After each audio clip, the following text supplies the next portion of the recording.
Welcome back. Thank you. I'm Cullen Goger, CEO and founder of Union Kitchen, and we're here with Daniel Diaz, CEO and founder of Social Bulldog. And so we've been talking, this is part 5. We've gone through 4 parts, really just laying the baseline and understanding how we can leverage social media to drive growth. And that's what we're trying to do. We're trying to grow businesses. In that is creative strategy. There's creative, there's content. And so what we want to talk about now is how do we think about creative, good, bad, ugly, all the things that go into it. So does Social Bulldog do creative content and strategy for clients? Yeah, absolutely. So we're a full service agency with everything paid. So if it's an organic channel, we don't normally manage that, but anything paid we manage. And we don't only buy your ads, right? That's just one thing we do. That's the tip of the spear essentially.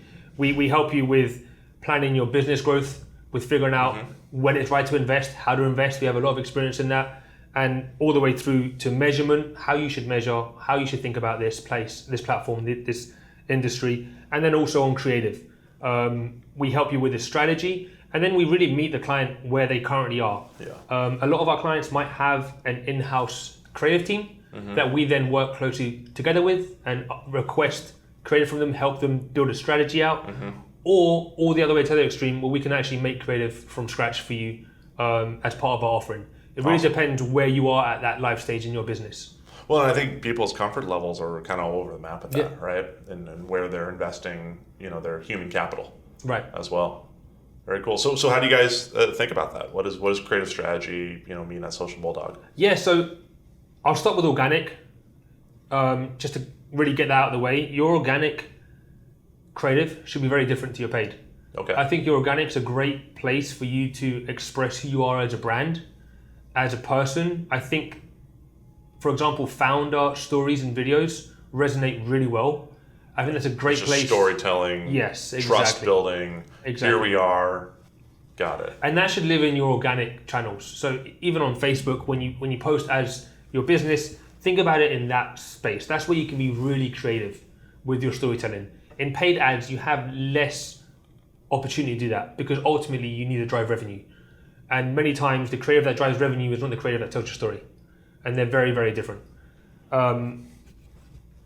So creative as a strategy for paid is incredibly important. But like recurrent themes through our talk today have been, for example, balance and simplicity. Yep. It's super important that your creative has a simple value prop or call to action. Can't be overly creative. Yes, you can't have a 6-minute long video, all right? It's likely not going to work to drive direct revenue. Likewise, you have to be careful on how much you test. We really like to think about creative strategy and testing as concepts. So, for example, we don't think running your product image on a color background with 10 different color background variations is a good test. Okay. We don't believe that is going to give us enough learnings to decide, your product on a purple background is much, much better than on a red background. We think more about creative concepts. So how does static product imagery work versus static lifestyle imagery work? Okay. So someone consuming your product or eating your chips or drinking your drink. And then on the other side, you have your video. We think of these two things separately. They perform very, very differently, as I mentioned a few parts back. And they've both got their place. We have some accounts that just only work on static, some that only work on video, some that only work with plain product shots, no matter how much the branding team would love that to not be the case. And it goes back again to us figuring out what actually works, regardless of what you want to work, right? Or how cool it is. Exactly. So that's how you think about creative strategy. We think about it as testing concepts, not tiny iterations. That's far more interesting to us, because then if we can get a great idea early on, videos are much stronger on this account than static. We now figure out what videos do we need to get made over the next 2, 3, 4, 5 months and lean into that. And then it's all about periodically testing that assumption again. So we won't just throw statics out the window forever. You should retest that periodically to make sure that it's still the truth for your account. Yeah. Again though, balance with testing. Don't go and test 10 creatives a week, or that might sound like a very little amount, but honestly, we look to test maybe 5 to 10 creative concepts a month on an account. And why is that? Because of the amount of volume, you really need to get through a test for the results to be meaningful. So you got to do one concept, and you have to do enough Right. to have data that's significant, that makes sense, that you can learn from. Yeah, spending $100 on one creative probably isn't enough to understand if it actually worked. 'Cause Yeah. one thing that is oftentimes very overlooked, which is variance within the platform of Facebook, if we keep it to Facebook. You have to understand there are, I think, 2 billion people, probably 3 billion at this point on that platform. In the US, about 300 million, some crazy number. Yeah. When you first start an ad, there are account learnings, but they're overvalued. Realistically, you're using almost global averages to start delivering that ad. So you're starting like a needle in a haystack. There's something that I used to talk about at Facebook a lot, which is AA testing, not AB testing. Run exactly the same ad to exactly the same audience and see the difference in results. It's scary, it's staggering. And the difference being over time, like this week and the next week, or? No, at exactly the same time. Launch them really? at exactly the same time and watch how the variance, it naturally built into the platform because it's so large, variance. I actually ran it last week That's for a fascinating. client. We ran 10 of exactly the same ads. By the end of the weekend, there was, I think, a 70% difference in performance from the best to the worst. With the exact same content. Same ad, same audience, same everything. Because there's natural built-in variance. And because of that, you need to make sure you're testing long enough to make sure the data is meaningful. So again, you have to balance number of creatives with finding results that are actually meaningful. Otherwise, you're going to find that you have bad results and you're making bad choices based off bad data. So there's no shame in having just a pretty tight creative strategy. Absolutely. That's really just rolling out, 1, 2 concepts if they work. Exactly. Oftentimes, the way Facebook works is you find a hero product and a hero creative. Define that. Hero product, hero creative. Tell me what that means. So you have 4 flavors of your beverage. We find that this one flavor just crushes. The blackberry is the only one that sells on Facebook. That's your hero product. Got it. Whether or not the consumer's buying blackberry is super fascinating, it's not always the case. The creative that you're using doesn't always drive the sales of said creative. So for example, blackberry is the one that drives all the traffic and the sales, but orange is the one that everyone's actually buying. It doesn't matter. Blackberry has become a hero product and creative.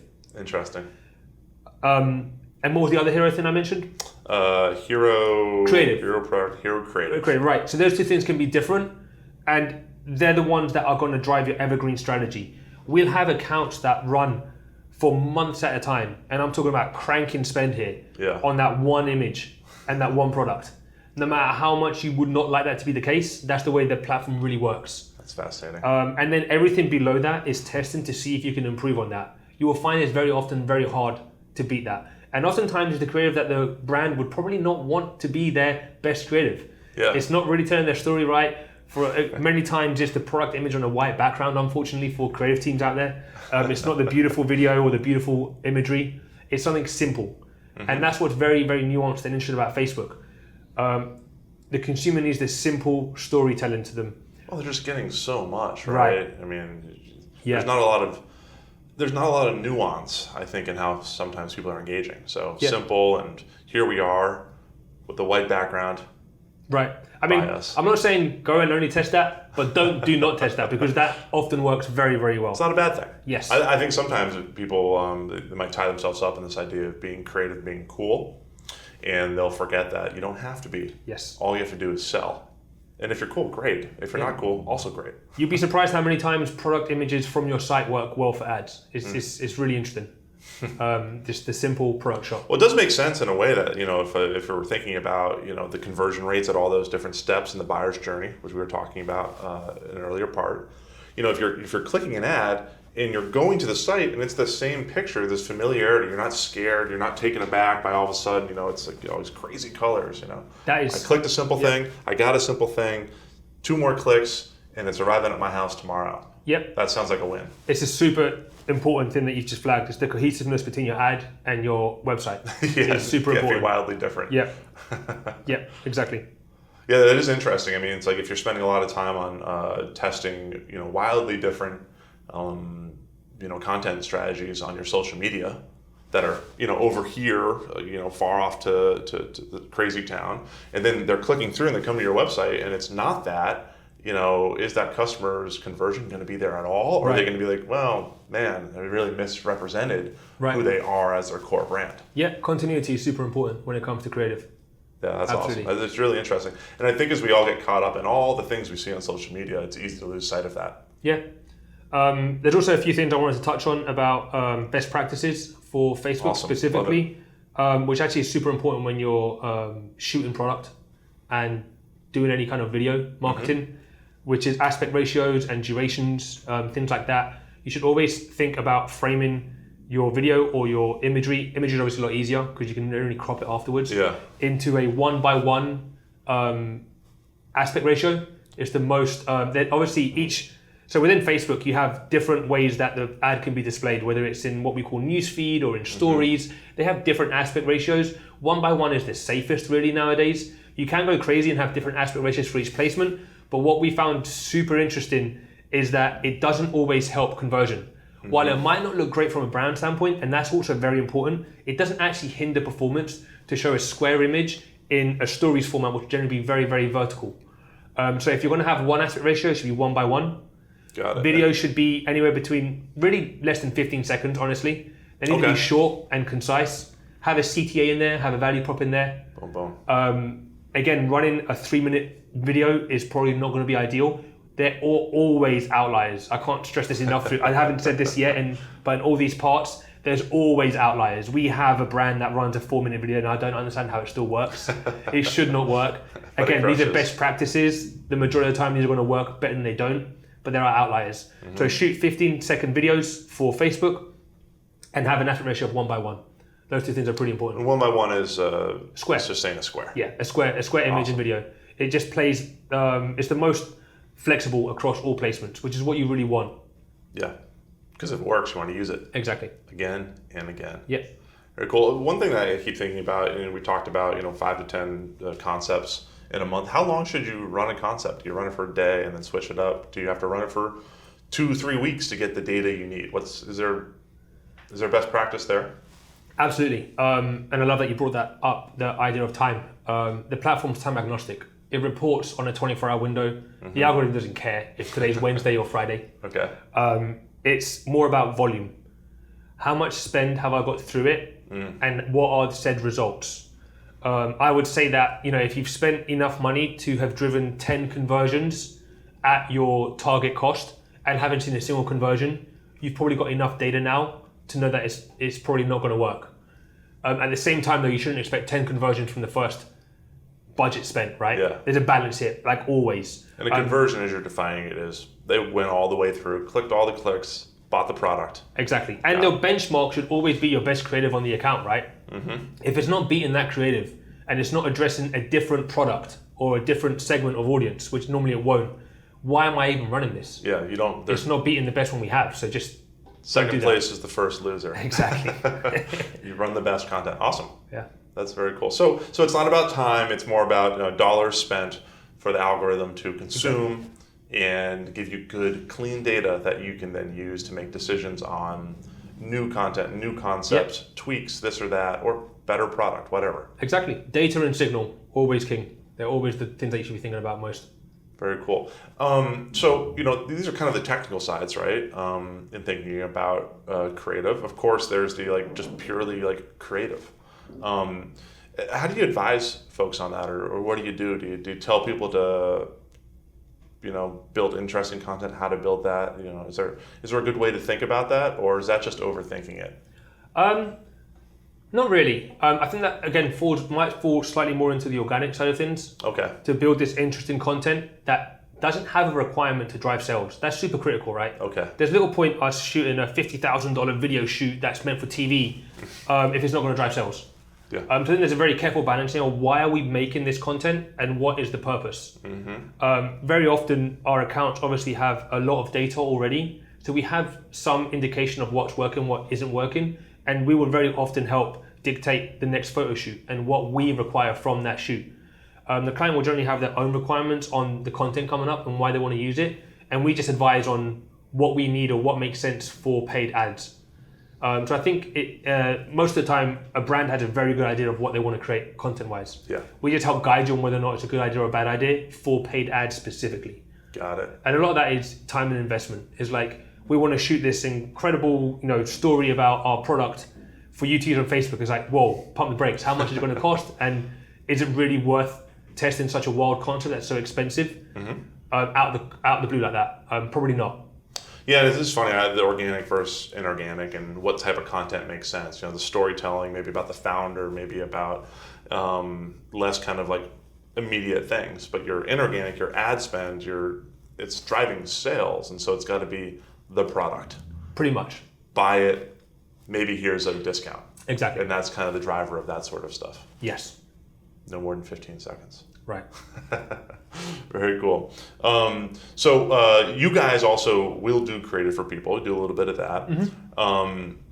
Is there, as people build their teams, we talk about how you build your team, is there a time and a place where you think it makes sense for people to try to really focus on building a team around not only creative, but also managing these things? Yeah, so Rachel on our team is really much our creative strategist, and she works as leading that strategy for all of our accounts. Again, right now, most of our accounts have some ability to create ads. So we work with that team to help build what we need. We also have the functionality to build these ads in-house as well. We don't have a full-fledged creative team just yet because the requirement isn't really there. Yeah. That might change over time, and definitely something I think I probably will bring in-house. Well, and I love that. I mean, like, the people you're working with, they have a brand and they have a story to tell, and your job is to make sure that story gets to people in the most effective way. Yes, exactly that. Efficient and way that drives top line revenue. Yep. Very cool. All right. Well, so that's a part 5. We're going to do a part 6 with Rachel. Yep. Right. Awesome. Look forward to doing that. Thank you so much for having 5 conversations with me about, just growing your business in a world that can be really complex and scary. And I think you've done an awesome job making it really simple. Simple and balanced is basically the takeaway. Yes, absolutely. Thank you for having me. It's been a pleasure. This is awesome.